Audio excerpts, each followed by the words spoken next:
Aujourd'hui, Stéphane, on parle de triathlon. Donc, c'est quoi les 3 disciplines qui composent le triathlon? Puis, c'est quoi l'équipement nécessaire pour bien se préparer avant une compétition? Bon, Sophie, les 3 disciplines, c'est premièrement la natation. Ensuite, c'est le vélo.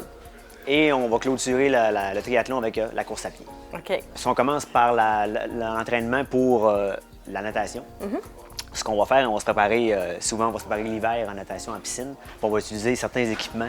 OK. Qui est exemple le pool boy, qui va nous servir, c'est la planche de natation, qui va nous servir pour tenir nager seulement les jambes. OK. Ou on va le mettre entre nos 2 jambes et on va nager seulement avec les bras pour justement entraîner le haut du corps. Vraiment. Ensuite de ça, pour travailler encore une fois les bras, pour travailler les épaules, on va prendre un paddle. Il n'y a pas de mot français, mais c'est un paddle de natation. Fait qu'on ça va offrir une résistance dans l'eau lorsqu'on va nager. Fait que ça va nous permettre d'encore là de développer nos muscles de haut du corps. Bien important aussi, on va utiliser une lunette qui va nous donner une vue panoramique.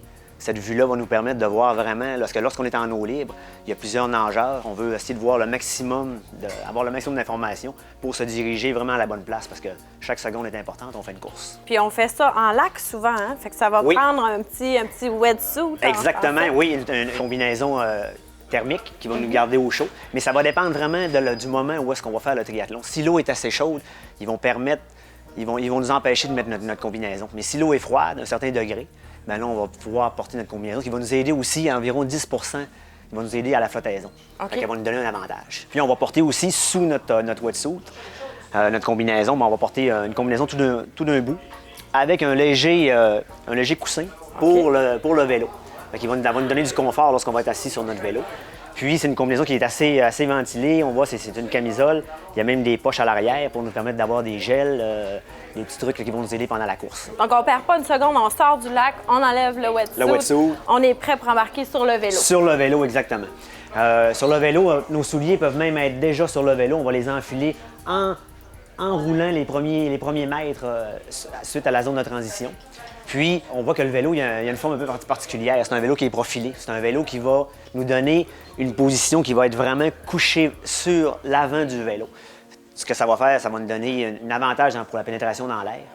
Puis, bien, nous donner encore là des secondes qui vont être précieuses pour la course. Lorsque le vélo est terminé, on enfile nos souliers de course. Et là, on va aller faire la portion course.